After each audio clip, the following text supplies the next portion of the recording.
Iată că în spațiul acesta atât de elegant, uitându-mă la diversitatea pe care ne-o propune tematică și ca soluții, deși există acel fir de continuum, de notă personală, care îl face dincolo de semnătura care identifică de regulă. Știți foarte bine că au existat artiști celebri care nu și-au semnat niciodată opera. Și el spunea, zice, eu știu că este a mea, că eu am făcut-o, iar ceilalți sunt obligați, cei care vor, să accepte că ele sunt operele mele. Așadar, pe anecdotica aceasta, pe care o folosim deseori ca un fel de argument mai cum se cade al istoriei artei, că trebuie să ne înscriem într-o continuitate, și iată spațiul Moldovei, care a dat atâtea nume. Nu vă mai spun că un etnic de la Dorohoi, un etnic evreu, a inventat în urmă cu vreo 30-40 de ani o mișcarea letristă în care din litere construia compoziții de un fel aproape abstract, dar a intrat în circuitul mondial. De altfel și Alexandru Istrati și atâtea alte nume cu totul speciale care au o bârșea în acest pământ. Cineva, mi-aduc aminte, când eram student, ne-a comunicat la un curs despre Eminescu, încercând să aducă argumentul faptului că calitatea grâului din zona Botoșanului este, să zic așa, genetic și structural, cu mult mai bun decât tot grâul din Europa. Și de aceea, numărul de genii, de oameni cu totul speciali, care s-au născut aici, ar avea și o asemenea explicație. Eu nu știu dacă el a mâncat prea multă pâine, sau mâncat mămăligă, dar e important de spus că are și alimentația un rol în acuitatea înțelepciunii și deșteptăciunii chiar a unora dintre noi. Așadar, este un eveniment cu totul special. Ar trebui, de fapt, să văd că diversitatea, pentru el a devenit aproape, cum să spun, o strategie. Adică ieșirea din monotonie. Cum știți foarte bine, în perioada interbelică, Tonița, moldovean de la Turlat, ca și noi, spunea în cronicile lui foarte acide, mai ales la adresa pictorițelor, că sunt floriste. Că, de fapt, n-au capacitatea transcendentului, adică să treacă în abstract, să gândească ființa ca pe un fel de topos, ca un loc în care sufletul a poposit pentru o vreme și e capabil să restituie celor din jur, cu generozitate, o parte din frumusețile infinite, de fapt, ale lumii. Frumusețea lumii și, dacă vorbim de muzică, de literatură, chiar de arhitectură, care e o știință aproape, reușim într-un fel să configurăm starea de spirit a unei nații la un moment dat. Am întâlnit la el și o zonă, n-aș spune de tragik, dar de gravitate. Sunt câteva zone de contraste foarte puternice. Culoarea nu se sperie de culorile închise, le încarcă de sens și apoi compensează în niște dezvolte peisaje de iarnă sau de toamnă, sau chiar unele tablouri care sunt veritabile autodafeuri. Nu vreau să fiu profesoral, dar trebuie să zic că autodafeul este un fel de autoincendiere și fizică, dar și spirituală, în care, într-un fel, să renască pasărea felii din cenușă. Ei, la el sunt câteva tablouri care parcă își dau foc, sunt autodafeuri, încât simțim că această vivacitate și aceste lucruri împinse la un fel de limită, limita superioară în care culoarea ne dă de știre că există în orizontul nostru spiritual tensiuni și înflăcărări, ca și dezamăgiri, de altfel, destul de serioase. Pictura lui este pictura unui om care s-a născut pictor. El nu va fi niciodată, să zicem, pus în situația să reclame atestate sau altceva de pictor, pentru că el așa s-a născut.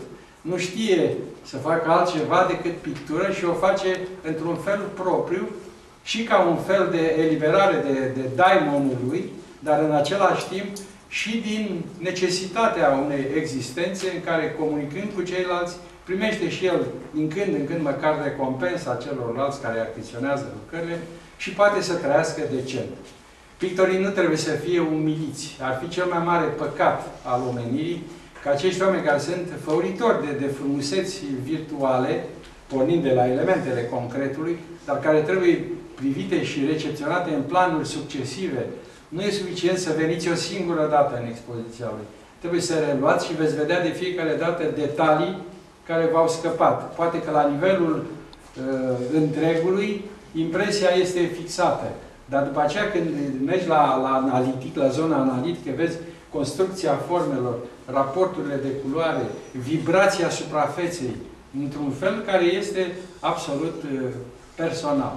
Și nu pot să uit că, într-un mod direct și inechivoc, el face și un elogiu botoșanilor din cer, ca să zic așa. Este o formulă care s-a folosit nu în legătură cu botoșanii, dar acest botoșan din cer, un botoșan ideal, care a rămas doar în memorie, în realitate, sigur că timpul roade totul, carii, să zicem, veșniciei, roade totul în jurul nostru.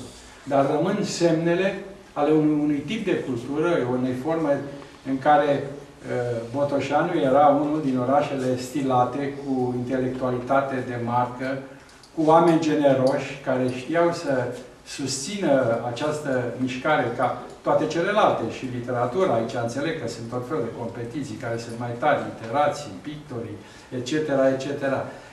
Dar asta este un specific al orașului relativ mic, în care toată lumea cunoaște pe toată lumea, oarecum, întâlnindu-se prea des uneori, scapă faptul că unul sau altul dintre ei este chiar un autor care merită să fie trecut în memoria noastră afectivă.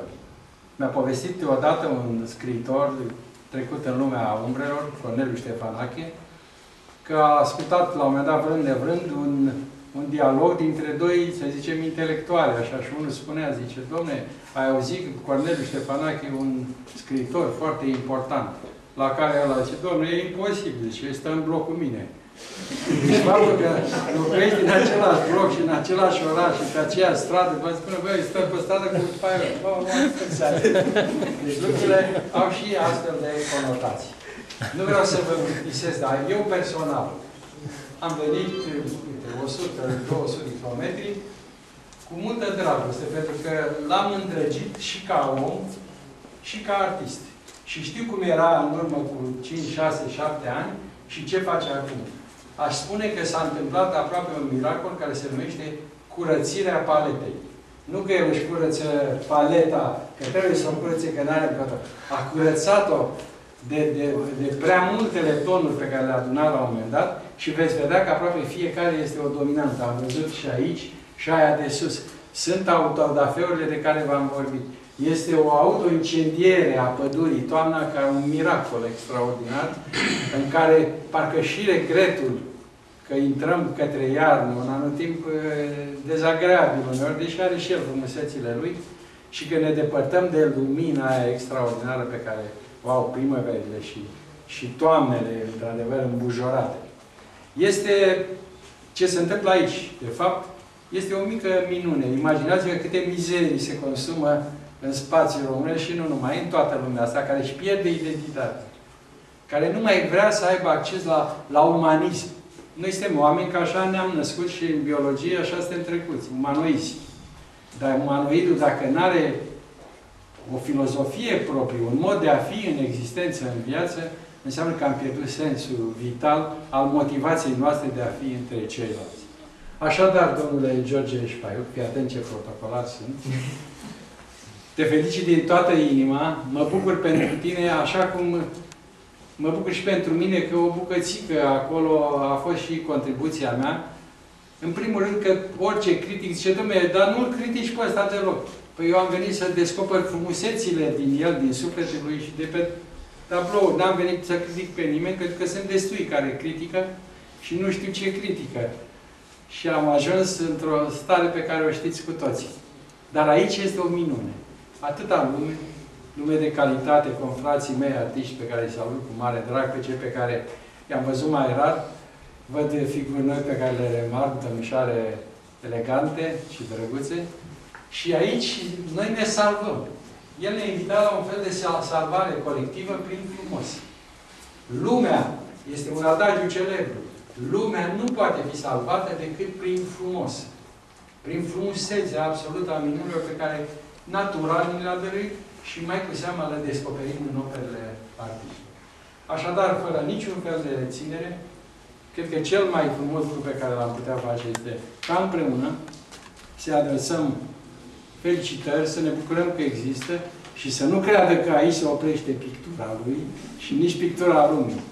Este doar un intermezzo, să zic așa, că nu suntem veșnici decât în imaginația noastră și lucrurile se vor rostogoli de la mai bine și la mai bine, încât acest spațiu, cum am spus, dăruit de Dumnezeu, cu o spiritualitate cu totul remarcabilă, nu mai Eminescu, dacă zici, mai zici și Lucian, e terminată toată România.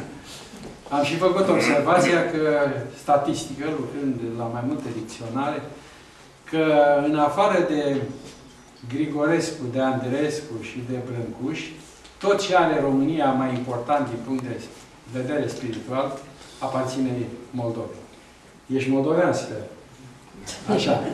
Așadar, pe moldoveanul Șpaiuc, familia lui, o felicităm cu toată dragostea și ce mai bună, nu e chiar o promisiune, ar trebui să fie chiar un jurământ, să știm să rămânem întotdeauna, așa cum suntem, cu luminile și cu întunericul din noi, atașați ideii că chiar poate fi adevărat ca lumea să fie salvată prin frumos.